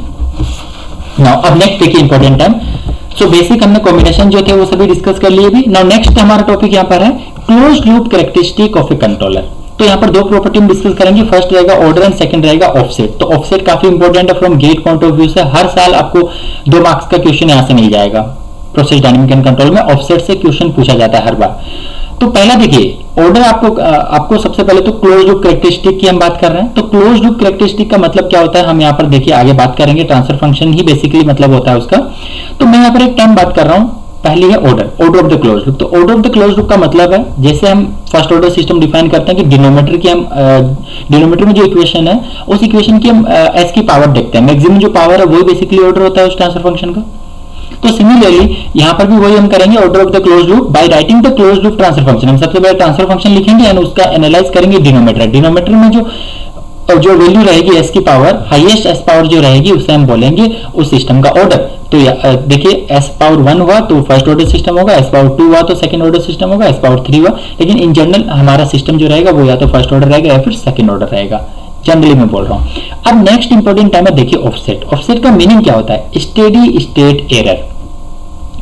मतलब होता क्या है, हमारा देखिए कोई भी एक सिस्टम है, इनिशियली वो t इक्वल टू 0 पे स्टेडी स्टेट में रहता है, देन हम बोलते हैं कि अल्टीमेटली वो new steady state value achieve कर लेता है, न्यू स्टेडी स्टेट। तो मेरा न्यू स्टेडी स्टेट वैल्यू मान के चल रहा हूं मैं, कुछ यहाँ पर है, ओके। तो मेरा अगर कंट्रोलर का जो t टेंड्स टू इंफिनिटी पे मैं चेक करूंगा फाइनल वैल्यू थ्योरम की हेल्प से, अगर वो ultimate value of the response को अचीव नहीं करता है, okay, ultimate value of the response को अचीव नहीं कर पाता है, तो वो जो बेसिकली डिफरेंस रहेगा मेरा जो ultimate value of the response रहेगा सिस्टम का, okay, ultimate value of the response में बोल रहा हूं कि यहां पर कुछ आएगी, और ये जो मैं बोल रहा हूं ये मेरा सिस्टम का मेरा सेट पॉइंट है, मेरे को वो डिजायर्ड है वो चाहिए, लेकिन ultimate value t tends to infinity भी अगर मैं वो वैल्यू अचीव नहीं कर पा रहा हूं, तो वो जो डिफरेंस होगा मेरा basically ultimate value of the response को हम माइनस करेंगे सेट पॉइंट में से, तो ये जो डिफरेंस रहेगा उसे हम बोलते हैं ऑफसेट। देखिए आगे मैंने कर्व भी बनाया, तो मेरा ऑफसेट क्या हो गया? Set point value minus value of the response at t tends to infinity, और t टेंड्स टू इंफिनिटी पे वैल्यू ऑफ रिस्पांस का मतलब क्या हुआ? Basically ultimate value of the response. So offset is equal to set point value minus ultimate value of the response. तो यहाँ पर देखिए नेक्स्ट मैंने भी ड्रॉ किया यहाँ पर कंट्रोलर आउटपुट के लिए। तो ऑफसेट हमारा है steady state error, offset is equal to set point value minus value of the response at t tends to infinity, उसका मतलब होता है ultimate value of the response. So offset हो गया सिंपल सा, set point value minus ultimate value of the response. अब ये offset different होता है for servo problem, for regulatory problem, वो हम नेक्स्ट स्लाइड में देखेंगे। अभी देखिए ऑफसेट का मैंने मतलब बताया आपको कि लोड चेंज के लिए देखिए आपका सेट पॉइंट तो फिक्स रहेगा, y ऑफ s जो steady state y of sp जो आपका है यहाँ पर, वो सेट पॉइंट सेम रहेगा। तो यहाँ पर देखिए ये सेट पॉइंट अगर आपका इनिशियल स्टेडी स्टेट, तो यही आपका स्टेडी स्टेट कंडीशन रहेगी। कंट्रोलर आपका डिस्टर्ब हुआ, कंट्रोलर देखिए रिस्पांस जो आपका प्रोसेस का अल्टीमेटली, लेकिन वो अचीव किसको करेगा? सेट पॉइंट को। लेकिन हम बोल रहे हैं कि यहाँ पर t टेंड्स टू इंफिनिटी पे ये वैल्यू अचीव कर पाता है, एग्जैक्टली जो हमारी सेट पॉइंट है उसको अचीव नहीं कर पाता है। तो इनके बीच का जो डिफरेंस होगा उसे हम बोलेंगे ऑफसेट। किस केस में? ये हो गया हमारा लोड चेंज, मतलब कि रेगुलेटरी प्रॉब्लम के केस में। रेगुलेटरी प्रॉब्लम क्या हो गया? जब सेट पॉइंट जो है वो चेंज नहीं होता है, लोड ओनली चेंज हो रहा है। सेकंड कंडीशन देखिए, अभी मेरा सेट पॉइंट चेंज हो रहा है। इनिशियल मेरा कोई t टेंड्स टू इंफिनिटी पे यहाँ पर स्टेडी स्टेट कंडीशन थी, देन उसके बाद में यहाँ पर t टेंड्स टू इन्फिनिटी पे यहाँ पर मेरा जो सेट पॉइंट है वो न्यू स्टेडी स्टेट कंडीशन यहाँ पर है। यहाँ पर लोड चेंज में लिख रहा हूँ, देखिए सेट पॉइंट जो है बेसिकली मेरा चेंज हो गया है। अब ये देखिए कि इनिशियली सेट पॉइंट फिक्स है, देन फाइनली यहाँ पर सेट पॉइंट चेंज हो गया। तो इस केस में ये मेरा सेट पॉइंट है अभी, और t टेंड्स टू इन्फिनिटी पे हम अचीव करते हैं कि हम जैसा हम बोलते हैं t टेंड्स टू इन्फिनिटी पे जस्ट वो हमारा सेट पॉइंट को अचीव कर लेगा, लेकिन एग्जैक्टली अचीव नहीं करता है। जो डिफरेंस बेसिकली होता है उसे हम बोलते हैं ऑफसेट। वो डिपेंड करता है प्रोसेस कैसा है, अगर पी होगा तो ये ऑफसेट 0 हो जाएगा, ultimate value of the response मतलब जो है वो सेट पॉइंट के इक्वल होगी बेसिकली, तो उसी केस में डिफरेंस 0 आएगा। तो इस तरीके से हम डिफाइन कर सकते हैं कि आपका सिस्टम में सेट पॉइंट अगर चेंज हो रहा है तो उस केस में इस तरीके से ऑफसेट हम डिफाइन करेंगे, अगर सेट पॉइंट चेंज नहीं हो रहा तो उस केस में ऑफसेट हमारा कुछ इस तरीके से रहेगा। ये ग्राफिकली सिर्फ है रिप्रेजेंटेशन उसका। नेक्स्ट देखिए, अभी यहाँ पर पहला जो मैंने लिखा है कंट्रोलर, वो लिखा है प्रोपोर्शनल कंट्रोलर। अभी तक हमने बेसिक चीज पढ़ लिया, अभी हमें सब इंडिविजुअल कंट्रोलर, पी कंट्रोलर, आई कंट्रोलर, डी कंट्रोलर, इनके लिए हमें इनका ट्रांसफर फंक्शन पता है, इनका रेस्पॉन्स कैसा रहता है वो पता है, देन कॉम्बिनेशन भी हमें पता है कि पी कंट्रोलर के साथ में आई कंट्रोलर जब लगाते हैं तो ट्रांसफर फंक्शन कैसा रहता है, पीडी कैसा रहता है, पीआईडी कैसा रहता है, ये सब चीज हमने देख ली। अब हम 1 by 1 डिस्कस करेंगे कि अगर हम प्रोसेस कंट्रोल की बात करें, सबसे पहले प्रोपोर्शनल कंट्रोलर की, नॉट प्रोसेस, प्रोपोर्शनल कंट्रोलर की अगर हम बात करें, इसको अगर हम फर्स्ट ऑर्डर प्रोसेस के साथ अप्लाई करके देखते हैं तो मैथमेटिकली हम यहाँ पर देखेंगे कि प्रोपोर्शनल कंट्रोलर की अगर हम यूज करते हैं फर्स्ट ऑर्डर प्रोसेस के साथ में, तो क्या सिस्टम का ऑर्डर इंक्रीज होगा, क्या ऑफसेट जीरो होगा, हर एक टाइम हम यहाँ पर अभी कैलकुलेट करेंगे। तो यहाँ पर देखिए हमारा गोल क्या है, the goal of the control system for this case is to force the system to track the desired set point. Basically किसी भी प्रोसेस में हमारा गोल यही होता है कि हमारा जो सेट पॉइंट है उसको हम अचीव कर सके, डिजायर्ड सेट पॉइंट को हम अचीव कर सके। तो यहाँ पर मैंने ब्लॉक डायग्राम ड्रॉ कर दिया है। सेट पॉइंट मेरा YSP है, यहाँ पर देखिए कंपेटर है, बेसिकली ये सिग्नल यहाँ पर सेंड करेगा कंट्रोलर को। कंट्रोलर जो है ये प्रोपोर्शनल कंट्रोलर, इसलिए मैंने इसका ट्रांसफर फंक्शन लिख लिया GC equal to KC। Then final control element है, उसको मैंने यूनिटी कंसीडर किया ताकि हमारा कैलकुलेशन पार्ट इजी हो जाए। देन उसके बाद प्रोसेस के लिए फर्स्ट ऑर्डर प्रोसेस हमने कंसीडर किया, तो प्रोसेस के लिए GP हमने लिख लिया यहाँ पर KP upon tau P into S+1। Then उसके बाद में ये लोड चेंज हुआ, डिस्टर्बेंस यहाँ पर गिवन नहीं है कुछ इंडिविजुअल, बिकॉज अभी हम देखेंगे Y अपॉन YSP दोनों सिस्टम के लिए हम देखेंगे। ओके, तो पहले हम देख रहे हैं Y अपॉन YSP हम कैलकुलेट करेंगे। देन उसके बाद देखिए मेजरिंग एलिमेंट जो है उसको भी मैंने उसका जो ट्रांसफर फंक्शन है उसको 1 कंसीडर कर लिया, यूनिटी कंसीडर कर लिया, जिससे कि हमारा कैलकुलेशन इजी हो सके। तो अब मैं यहाँ पर लिख रहा हूं, देखिए ब्लॉक डायग्राम हमारा हो गया। इस ब्लॉक डायग्राम से हम लिखना चाहते हैं कि close loop transfer function for set point change. तो मैंने देखिए पहली कंडीशन कंसीडर की सेट पॉइंट चेंज, जहां पर हमारा YSP चेंज होता है, ये जो DS है बेसिकली ये 0 हो जाएगा फर्स्ट कंडीशन के लिए। तो जो GC यहाँ पर है बेसिकली वो प्रोपोर्शनल कंट्रोलर है। इसका अगर आप ऑर्डर देखोगे प्रोपोर्शनल कंट्रोलर का तो 0 ऑर्डर है, बिकॉज ऑर्डर तो हम देखते हैं, देखिए डिनोमिनेटर में S की पावर जो रहेगी वही यहाँ पर ऑर्डर रहेगा। तो यहाँ तो डिनोमिनेटर में कोई भी S नहीं है, S की पावर नहीं है यहाँ पर, तो अल्टीमेटली ये 0 ऑर्डर का हो गया। तो इसके लिए देखिए ट्रांसफर फंक्शन, अब हम यहाँ पर डायरेक्टली ट्रांसफर फंक्शन लिखेंगे, सिंपल ब्लॉक डायग्राम है ये। तो output upon input Y of S upon Y of SP equal to, हम देखिए किस तरीके से लिखेंगे यहाँ पर इन दोनों पॉइंट के बीच में जो भी ट्रांसफर फंक्शन है उनको मल्टीप्लाई कर देते हैं, KC into 1 into KP upon tau P into S+1। तो ये हो गया KC into 1 into KP upon tau P into S+1, ये हो गया हमारा न्यूमरेटर टर्म। डिनोमिनेटर में हम लिखते हैं open loop transfer function 1 plus G open loop. तो 1 प्लस G ओपन लूप में क्या हो जाता है, इसके साथ में हम मेजरिंग एलिमेंट को भी मल्टीप्लाई कर देते हैं। तो KC into 1 into KP upon tau P into S+1 multiply by 1, ये हो गया हमारा ओवरऑल ट्रांसफर फंक्शन। इसको हम सोल्व करते हैं तो ये मिलेगा KC इंटू KP, एलसीएम लेने पे डिनोमिनेटर टर्म ये कैंसिल हो जाएगी, एलसीएम या डिनोमिनेटर में एलसीएम लेने पे हमें मिलेगा tau P into S+1 plus KC into KP। Okay, अब नेक्स्ट मैंने यहाँ पर लिख देता हूँ डायरेक्टली इसको वापस, Y of S upon Y of SP equal to हमें मिल रहा है KC into KP upon tau P into S+1 plus KC into KP। Ultimately अगर मैं लिखूं यहाँ पर देखिए तो S पावर डिनोमिनेटर में S पावर 1 है, मतलब फर्स्ट ऑर्डर प्रोसेस है, फर्स्ट ऑर्डर प्रोसेस ही इनिशियल गिवन था, और यहाँ पर प्रोपोर्शनल कंट्रोलर हमने साथ में यूज किया तो भी यहाँ पर इसका जो ऑर्डर है वो 1 ही है।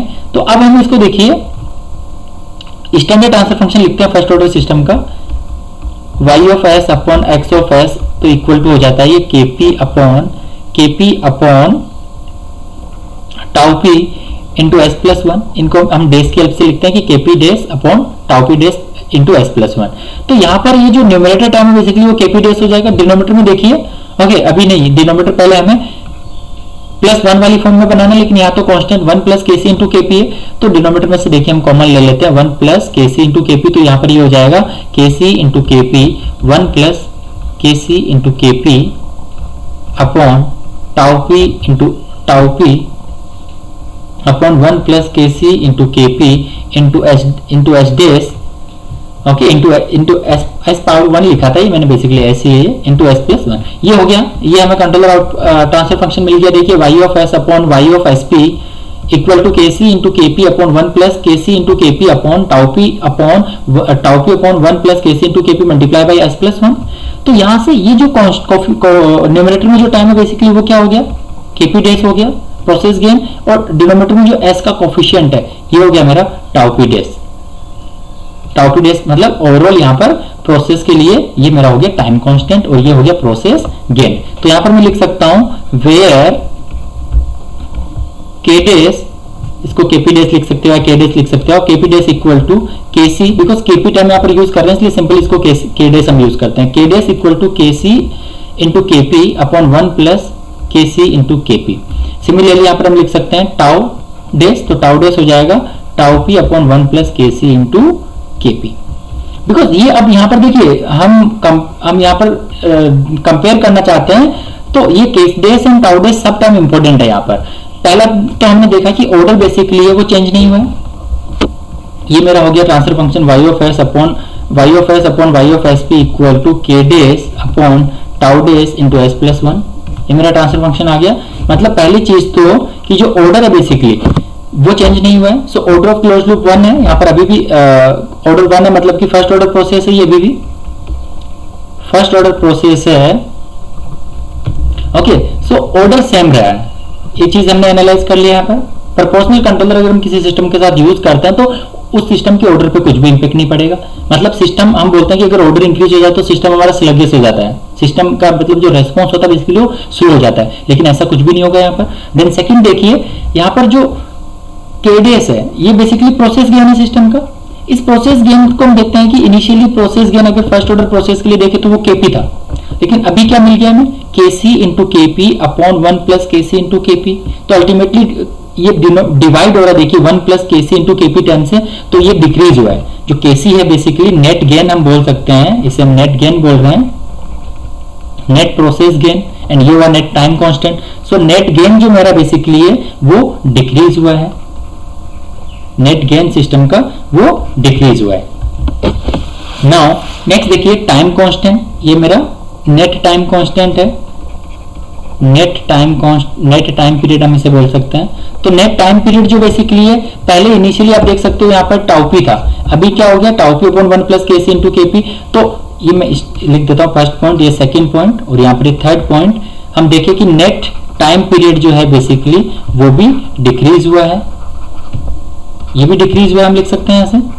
तो ये हमारा हो गया एनालिसिस यहाँ पर प्रोपोर्शनल कंट्रोलर के केस में कि हम किसी भी प्रोसेस के साथ इसको यूज करते हैं तो उसका ऑर्डर चेंज नहीं होता है, जो प्रोसेस गेन होता है बेसिकली वो डिक्रीज हो जाता है, और नेट टाइम पीरियड जो टाइम कांस्टेंट होता है बेसिकली वो भी डिक्रीज हो जाता है। तो ये हमारा एनालिसिस हो गया। नाउ अब नेक्स्ट देखिए, मैंने यहाँ पर लिखा है step to calculate the offset. Offset calculate करने की स्टेप अभी हम यहाँ पर लिखेंगे, बिकॉज हम अभी इस सिस्टम के लिए जो प्रोपोर्शनल कंट्रोलर हमने यूज किया फर्स्ट ऑर्डर सिस्टम के साथ में, इसमें ऑफसेट कैलकुलेट करना चाहते हैं कि ऑफसेट पे क्या चेंजेस आएगा। तो सबसे पहले हम क्या करेंगे, write down the closed loop transfer function. ये ऑलरेडी हमने लिख लिया है ट्रांसफर फंक्शन, देखिए यहाँ पर हमने कैलकुलेट कर लिया है, ये सिस्टम का ट्रांसफर फंक्शन है हमारा, या फिर ये बोल सकते हो आप वेयर के डेस एंड टाउ डेस हमने मेंशन किया यहाँ पर किसके इक्वल होगा। तो पहला स्टेप हो गया right the closed loop transfer function. Second step देखिए to calculate the offset for a disturbance और रेगुलेटरी, दोनों प्रॉब्लम के लिए सेपरेट कैलकुलेट करेंगे।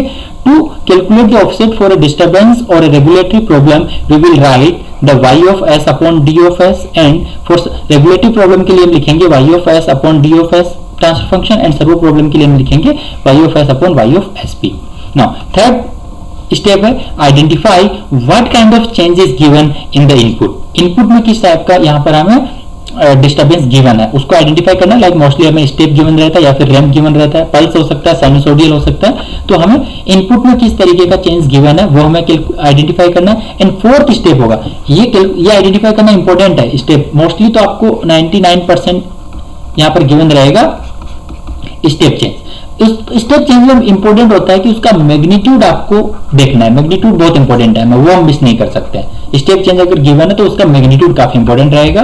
नाउ तो फर्स्ट देखिए, अगर सर्वो प्रॉब्लम के लिए आप लिखना चाहते हो ऑफसेट, तो सर्वो प्रॉब्लम के लिए ऑफसेट हो जाएगा m। अब ये m क्या है, जो मैंने अभी बोला मैग्नीट्यूड।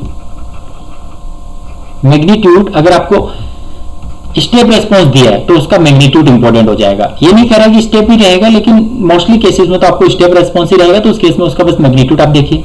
तो यहाँ पर वो मैग्नीट्यूड हम यूज करेंगे, अगर यूनिट स्टेप दिया तो m1 हो जाएगा, अदरवाइज जो भी मैग्नीट्यूड दिया वो हम यूज करेंगे। So offset equal to m minus y of t at t tends to infinity. So y of t at t tends to infinity का मतलब क्या हुआ, ultimate value of the response. ये देखा हमने ऑफसेट क्या होता है बेसिकली स्टेडी स्टेट वैल्यू। तो ये जो मैग्नीट्यूड m है वो बेसिकली हमारी स्टेडी स्टेट वैल्यू होगी for servo problem, steady state value minus ultimate value of the response, ये हो गया हमारा ऑफसेट। ये हुआ फॉर सर्वो प्रॉब्लम। फॉर देखिए रेगुलेटरी प्रॉब्लम, अब रेगुलेटरी प्रॉब्लम में सेट पॉइंट हमारा बेसिकली 0 रहता है, तो यहां पर मैंने सेट पॉइंट को 0 पुट कर दिया। तो 0 minus Y of T at T tends to infinity, मतलब 0 minus ultimate value of the response, ये आपको करना है। तो यहां पर अब अल्टीमेटली इंपॉर्टेंट क्या हो जाता है, ये माइनस का साइन, मतलब आपका ऑफसेट क्या होगा बेसिकली फॉर रेगुलेटरी प्रॉब्लम, जो भी आपका ultimate value of the response आएगा उसको आपको मल्टीप्लाई कर देना है माइनस साइन से। तो ये माइनस साइन आप मिस नहीं कर सकते, यहाँ पे ये इंपॉर्टेंट हो जाता है। तो मैं लिख रहा हूं अभी फॉर सर्वो प्रॉब्लम, फर्स्ट मैं कंसीडर कर रहा हूं फॉर सर्वो प्रॉब्लम। तो हमने ट्रांसफर फंक्शन कैलकुलेट किया y of S upon y of S P equal to k डेज अपॉन टाउ डेज प्लस 1। हमें पता है यहाँ पर कि k डेज की वैल्यू जो हमारी है वो नेट गेन हम उसको लिख रहे हैं, तो k डेज इक्वल टू हमारे पास में है इस क्वेश्चन के लिए पर्टिकुलरली k डेज equal to kc into kp upon 1 plus kc into kp। And अगर टाउ डेज की मैं बात करूं तो ये नेट टाइम कांस्टेंट दी है, यहाँ पर हमने कैलकुलेट किया tau p upon 1 plus kc into kp। ये सिर्फ इस पर्टिकुलर केस के लिए हमारे पास में। तो अब मैं यहाँ पर देखिए सर्वो प्रॉब्लम के लिए कंसीडर कर रहा हूं, उसके साथ में मैंने यहाँ पर लिखा है कि यूनिट स्टेप चेंज के लिए हम कैलकुलेट करना चाहते हैं offset for unit step change. तो यूनिट स्टेप चेंज के लिए यहाँ पर हो जाएगा ये y ऑफ s, हम इसमें जो y ऑफ एस पी है वो पुट कर देंगे 1 बाई एस, तो ये हो जाएगा 1 अपॉन एस इंटू के डेज अपॉन 1 प्लस ये हो जाएगा टाउ डेज इंटू एस प्लस 1। बेसिकली इसमें हमने पुट कर दिया y of S P equal to 1 by S. यहां तक हो गया ये। ऑफसेट हमें कैलकुलेट करना है, तो ऑफसेट कैलकुलेट करने की देखिए ये हमें y ऑफ s जो लिखा है इससे हम directly ultimate value of the response calculate कर सकते हैं। Ultimate value of the response होता है y of t tends to infinity पे। तो हम कैसे कैलकुलेट करेंगे, फाइनल वैल्यू थ्योरम की हेल्प से। फाइनल वैल्यू थ्योरम इंपॉर्टेंट हो जाती है, जहां पर हम लिखते हैं किसी फंक्शन पर t टेंड्स टू इंफिनिटी वो कन्वर्ट हो जाता है, लिमिट जो basically t tends to infinity वो कन्वर्ट हो जाती है s टेंड्स टू 0 के लिए लिमिट। ओके, सो ये y ऑफ t जो है बेसिकली ये बन जाता है हमारा, यहां पर मैं लिमिट लिख देता हूं, limit of s tends to 0 s into y of s। तो अल्टीमेटली हमें yt at t tends to infinity मिलेगा। तो लिमिट s टेंड्स टू 0 में अप्लाई कर रहे हैं s multiply by y of s। तो y ऑफ s हमारे पास में यहाँ पर 1 अपॉन s इंटू k डेज अपॉन टाउ डेज इंटू s प्लस 1। तो ये s कैंसिल हो गया। अभी s टेंड्स टू इंफिनिटी हम इस पे लिमिट अप्लाई करेंगे, sorry s tends to 0 t tends to infinity पे फाइनल वैल्यू थ्योरम में, तो s टेंड्स टू 0 अप्लाई करेंगे। तो ये 0 जब पुट करेंगे तो ये वैल्यू 0 हो जाएगी। मैं मतलब कि हमें क्या मिल रहा है यहाँ पर, ultimate value of the response क्या मिल रहा है, ultimate value of the response यहाँ पर मिल रहा है हमें k डेज। तो अगर मैं अब ऑफसेट लिखना चाहूँ फॉर सर्वो प्रॉब्लम, याद रखिए सर्वो प्रॉब्लम हम देख रहे हैं यहाँ पर, केस 1 इसको करके मैं लिख देता हूँ। केस 1 हम डिस्कस कर रहे हैं फॉर सर्वो प्रॉब्लम। तो सर्वो प्रॉब्लम के लिए यहाँ पर ऑफसेट होता है set value minus ultimate value of the response. तो स्टेप रेस्पॉन्स जो गिवन है यहाँ पर, स्टेप इनपुट उसका मैग्नीट्यूड 1 गिवन है, तो 1 minus ultimate value of the response k days. तो 1 माइनस k डेज पुट कर देता हूँ। फिर देखिए यहाँ पर मैंने k डेज लिखा है, k डेज यहाँ पर है kc into kp upon 1 plus kc into kp। तो एलसीएम लेंगे हम, तो न्यूमरेटर में आ जाएगा 1, डिनोमिनेटर में आ जाएगा 1 upon 1 plus kc into kp। तो अल्टीमेटली मुझे यहाँ पर मिल गया कि जो ऑफसेट होगा इस सिस्टम का वो 1 upon 1 plus kc into kp होगा। तो ये ऑफसेट 0 नहीं है, तो इसलिए मैंने कहा है कि अगर p कंट्रोलर हम किसी रेस्पॉन्स के साथ यूज कर रहे हैं तो उसमें ऑफसेट प्रेजेंट रहेगा, कभी भी हम एलिमिनेट नहीं कर सकते। ऑफसेट को रिड्यूस कर सकते हैं हम। रिड्यूस करने के लिए देखिए प्रोपोर्शनल कंट्रोलर के लिए p कंट्रोलर में हमने ये देखा, ओके यहां से हम देख सकते हैं। अभी देखिए अगर इस kc की वैल्यू में इंक्रीज करूं, प्रोपोर्शनल कंट्रोलर जो गेन होता है अगर उसको इंक्रीज करूं तो kc देखिए डिनोमिनेटर में है, अगर ये kc इंक्रीज होगा तो ऑफसेट अल्टीमेटली क्या होगा, डिक्रीज होगा। तो मैं बोल सकता हूं कि for proportional controller if kc increases offset decreases. Okay, तो ये इंपॉर्टेंट हो गया यहाँ पर। प्रोपोर्शनल कंट्रोलर में हम अगर kc की वैल्यू इंक्रीज करते हैं तो ऑफसेट डिक्रीज होता है। ये काफी इंपॉर्टेंट है, गेट पॉइंट ऑफ व्यू से आपको पता होना चाहिए कि अगर फर्स्ट ऑर्डर प्रोसेस के साथ में हम प्रोपोर्शनल कंट्रोलर यूज करते हैं तो ऑफसेट कुछ इस तरीके से होगा 1 upon 1 plus kc into kp। अगर वहां पर kc इंक्रीज करेंगे तो ऑफसेट डिक्रीज होगा। क्लियर है? तो यहां पर मैं लिख रहा हूं, अब जो हमने अभी यहां पर कर्व ड्रॉ किया, देखिए offset equal to 1 upon 1 plus kc into kp, ये हमारा ऑफसेट है। तो यहां पर मैंने बोला है कि as K C increases offset decreases for P controller. ये मैथमेटिकली हमने रिलेशन देख लिया। अगर इसको आप कर्व की फॉर्म में देखना चाहो तो ये कुछ इस तरीके से होगा। कंट्रोलर आउटपुट वाई टी के साथ हम ड्रॉ कर रहे हैं। So first for set point change है ना, फॉर सेट पॉइंट चेंज हम लिख रहे हैं यहाँ पर, फॉर सेट पॉइंट चेंज। तो इनिशियली कुछ यहाँ पर स्टेडी स्टेट होगा, फाइनली कुछ न्यू स्टेडी स्टेट कंडीशन यहाँ पर ही आ गया, न्यू स्टेडी स्टेट। तो टी इक्वल टू 0 से स्टार्ट होगा कंट्रोलर आउटपुट और वो अल्टीमेटली न्यू स्टेडी स्टेट को अचीव करने का ट्राई करेगा, लेकिन ये गैप यहाँ पर प्रेजेंट रहेगा ऑलवेज। कभी भी उसको एग्जैक्टली न्यू स्टेडी स्टेट जो सेट वैल्यू हमारी है उसको अचीव नहीं कर पाएगा। सिस्टम में उसमें ऑफसेट प्रेजेंट रहेगा और वो ऑफसेट का जो वैल्यू है वो होगा 1/1 प्लस केसी इंटू केपी। तो प्रोसेस का जितना हम जो केसी है प्रोपोर्शनल गेन वो हम जितना इंक्रीज करेंगे उतना ऑफसेट यहाँ पर कम होगा। Okay, so as Kc, if Kc increase to a sufficient large value, otherwise system is। अब यहाँ पर एक लॉस भी एक है कि Kc को एक लिमिट तक हम इंक्रीज कर सकते हैं। Kc का एक लिमिट होता है, एक लिमिट के बाद अगर हम उसको कंटिन्यूअसली बहुत ज्यादा इंक्रीज कर देंगे तो सिस्टम क्या होता है बेसिकली वो उसका जो मैग्नीट्यूड होता है वो अल्टीमेटली इंक्रीज होने लग जाता है। ओके, मतलब ऑसिलेशन इतना इंक्रीज हो जाता है कि कंटिन्यूअसली उसका एम्पलीट्यूड इंक्रीज होता रहता है, तो फिर वो अनस्टेबल हो जाता है। तो केसी को एक लिमिट तक हम इंक्रीज कर सकते हैं। जब हम कंक्लूजन डिस्कस करेंगे तो हम यहाँ पर इस चीज को अच्छे से डिस्कस करेंगे। सिर्फ यहाँ पर तो ये मैं इसलिए बोला कि हमेशा मतलब माइंडसेट ऐसा नहीं रखना कि केसी की वैल्यू जितना ज्यादा इंक्रीज करेंगे सिस्टम हमारा स्टेबल हो जाएगा, ऐसा बिल्कुल नहीं। केसी की एक लिमिटेड वैल्यू तक ही सिस्टम हम इंक्रीज कर सकते हैं जहां पर हमारा सिस्टम स्टेबल होगा ना। स्टेबल मतलब स्टेबिलिटी को अचीव कर पाएगा, बिकॉज ऑफसेट तो प्रेजेंट रहेगा इस सिस्टम में ना। ये हो गया। अब केस 2 हम डिस्कस कर रहे हैं, case 2 for regulatory problem.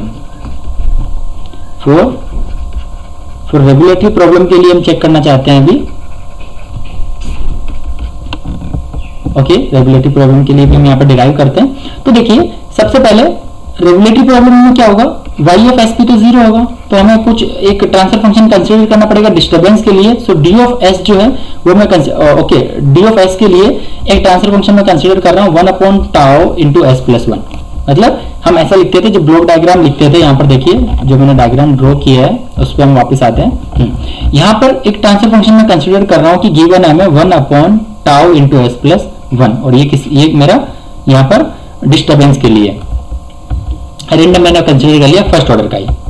Okay, तो अब मेरे को लिखना है यहाँ पर y of S upon D of S equal to, तो ये हो जाएगा इसका ट्रांसफर फंक्शन डायरेक्टली लिखते हैं अगर रेगुलेटरी प्रॉब्लम के लिए। तो न्यूमरेटर में हमारी कौन सी टर्म आती है, जो ट्रांसफर फंक्शन यहाँ पर गिवन रहता है डिस्टर्बेंस के लिए, तो यहाँ पर हो जाएगा 1/tau into S plus 1। Numerator में क्या होता है 1 प्लस जी ओपन लूप, तो के सी इंटू के P upon tau P into S plus 1 into एक मेजरिंग एलिमेंट के लिए होगा, एक यहाँ पर फाइनल कंट्रोल एलिमेंट के लिए। ये टर्म यहाँ पर नहीं आएगी, क्लियर है, ये चीज डिस्टर्बेंस के लिए। तो इक्वल टू अब देखिए क्या हो जाएगा, इसका एलसीएम हम ले लेते हैं 1/tau p tau p into S plus 1, ये डिनोमिनेटर में हो जाएगा tau into S plus 1 multiply by LCM लेने पे ये हो जाएगा tau p into S plus 1 into के सी इंटू के पी। कुछ इस तरीके का हमें रिलेशन मिलेगा। तो मैं कंसीडर कर रहा हूँ for unit step, for unit step change in disturbance. अभी रेगुलेटरी प्रॉब्लम की बात कर रहे हैं, तो अब हम बात करेंगे कि जो यूनिट स्टेप चेंज है वो डिस्टर्बेंस में हो रहा है। डिस्टर्बेंस में मतलब कि डी ऑफ एस जो है, डी ऑफ एस वो होगा 1/s। तो यहाँ पर y ऑफ एस क्या हो जाएगा 1/s multiply by tau p into S plus 1, denominator में टाइम है यहाँ पर tau into S plus 1 multiply by tau p into S plus 1 plus K C into के पी। ये हो गया। तो अभी देखिए सर्वो प्रॉब्लम, ये रेगुलेटरी प्रॉब्लम है। रेगुलेटरी प्रॉब्लम के लिए हम कैलकुलेट करना चाह रहे हैं ऑफसेट। रेगुलेटरी प्रॉब्लम के लिए ऑफसेट हम कैलकुलेट करना चाह रहे हैं। तो ऑफसेट बेसिकली क्या होता है 0 minus ultimate value of the response, मतलब ultimate value of the response calculate करना है। Ultimate value of the response का मतलब क्या होता है yt at t tends to इंफिनिटी हम कैलकुलेट करना चाहते हैं। ये डायरेक्टली हम फाइनल वैल्यू थ्योरम की हेल्प से लिख सकते हैं। Similarly limit s tends to 0 s into y of s, तो ये हो गया यहाँ पर s इंटू, ये हम पुट कर देते हैं ये यहाँ से ये वैल्यू, तो ये हो जाएगा 1/s into tau p into S plus 1 upon tau into S plus 1 into tau P into S plus 1 into के सी इंटू के पी। तो यहाँ पर एक एस कैंसिल हो गया, लिमिट जो था यहाँ पर वो हो जाएगा एस टेंस टू 0, ये टर्म 0 हो जाएगी, ये टर्म 0 हो जाएगी, ये टर्म 0 हो जाएगी। तो अल्टीमेटली क्या बचेगा यहाँ पर, ultimate value of the response 1/1 plus K C into के पी। तो यहाँ से ऑफसेट में लिख सकता हूँ सर्वो प्रॉब्लम के लिए for proportional controller with first order system. First order system given था यहाँ पर डिस्टर्बेंस में हमने कंसीडर किया था। तो ultimate value of the response क्या हो जाएगा, 0 minus ultimate value 1/1 plus K C into के पी। तो अल्टीमेटली हो गया minus of 1 plus K C into के पी। तो अगर सर्वो प्रॉब्लम के लिए हम ऑफसेट लिखे तो वो आ रहा था 1/1 प्लस के सी इंटू के पी, और रेगुलेटरी प्रॉब्लम के लिए ऑफसेट हम लिखे तो वो आ रहा है minus of 1/1 plus K C into के पी। मतलब दोनों केसेस में हमारा ऑफसेट 0 नहीं हो सकता है। अगर ऑफसेट, ये हमारा ऑफसेट हो गया, और ये बेसिकली यहाँ पर इसमें देखिए सेट पॉइंट चेंज नहीं होगा यहाँ पर, तो सेट पॉइंट तो यहाँ पर फिक्स रहेगा, यही सेट पॉइंट रहेगा हमारा। तो अल्टीमेटली हमारा जो रेस्पॉन्स है कुछ इस तरीके से होगा वो, लेकिन यहाँ पे भी ऑफसेट प्रेजेंट रहेगा, और ये जो ऑफसेट है वो इक्वल टू होगा -1/1 प्लस के सी इंटू के पी। ये सेट यहाँ पर, ये हमारा सेट पॉइंट है, और ये टी टेंड्स टू इन्फिनिटी पे ultimate value of the response, इनमें डिफरेंस रहेगा हमेशा। ये रेगुलेटरी प्रॉब्लम के लिए, इसलिए यहाँ पर इसमें इस तरीके से ऑफसेट रहेगा। लास्ट हमने देखा था सर्वो प्रॉब्लम था, तो सर्वो प्रॉब्लम में न्यू स्टेडी स्टेट अचीव करते हैं तो उस टाइम पे यहाँ पर कुछ इस तरीके से ऑफसेट रहेगा। दोनों केसेस में देख सकते हो आपकी ऑफसेट प्रेजेंट रहेगा। ओके, तो अभी के लिए ये लेसन यहाँ पर कंप्लीट करते हैं हम यहीं पे। नाउ नेक्स्ट हम देखिए डिस्कस करेंगे नेक्स्ट सेशन में PD controller, pi controller and PID controller. जैसे हमने अभी सिंपल पी कंट्रोलर डिस्कस किया फर्स्ट ऑर्डर प्रोसेस के साथ में, तो हमने उस पर कंप्लीट चीजें देखी कि ऑफसेट जो है सिस्टम में वो प्रेजेंट रहता है, कभी भी एलिमिनेट नहीं कर सकते हम। पी कंट्रोलर अगर है तो वहां पर ऑफसेट प्रेजेंट रहेगा, उसको हम डिक्रीज कर सकते हैं with the help of K C value. K C value अगर इंक्रीज करेंगे जो प्रोपोर्शनल गेन है सिस्टम का वो इंक्रीज करके हम प्रोपोर्शनल कंट्रोलर के लिए ऑफसेट को रिड्यूस कर सकते हैं, लेकिन एलिमिनेट नहीं कर सकते। प्रोपोर्शनल कंट्रोलर को किसी भी ऑर्डर के सिस्टम के साथ अगर हम यूज करते हैं प्रोसेस में, तो उस सिस्टम का ऑर्डर इंक्रीज नहीं होता है। ये चीज हमने देखा। केसी जो था, केसी है वो डिक्रीज हो जाता है। टाउ जो है मतलब net process gain and net time constant, वो दोनों डिक्रीज हो जाते हैं। ये हमने एनालाइज किया पी कंट्रोलर के लिए। नाउ सेम चीज हम डिस्कस करेंगे पीडी कंट्रोलर के लिए, फिर पीआई कंट्रोलर के लिए, फिर पीआईडी कंट्रोलर के लिए। तो ये सब चीज हम डिस्कस करेंगे नेक्स्ट लेसन में। ओके, देन उन सब कंट्रोलर के लिए हम कंट्रोलर आउटपुट भी देखेंगे, कंट्रोलर आउटपुट रेस्पॉन्स देखेंगे, एंड फाइनली जो टॉपिक हम डिस्कस कर रहे हैं ऑर्डर ऑफसेट, ये सब कैरेक्टरिस्टिक में आ जाएगा, है ना। हम पीडी के लिए भी ऑफसेट देखेंगे, पीआई के लिए भी, पीआईडी के लिए भी, एंड फाइनली कंक्लूजन। ये टॉपिक इंपॉर्टेंट रहेगा। फाइनली हम कंक्लूड करेंगे जो अभी हम कंट्रोलर, अभी हमने जितने भी पढ़े हैं टाइप ऑफ कंट्रोलर, कि कौन सा कंट्रोलर हम कौन से केस में यूज करेंगे, कौन सा कंट्रोलर कौन से प्रोसेस के लिए बेनिफिशियल रहता है, वो सब चीज हम डिस्कस करेंगे। डायरेक्टली वहां से क्वेश्चन पूछा जाता है, 1 मार्क्स का काफी क्वेश्चन वहां से रहता है। ओके, वो सब चीज हम नेक्स्ट लेसन काफी इंपॉर्टेंट रहने वाला है। ओके गाइस, तो उसको भी देखना है आपको। So thanks for watching my video and please don't forget to subscribe my channel Chemcat academy.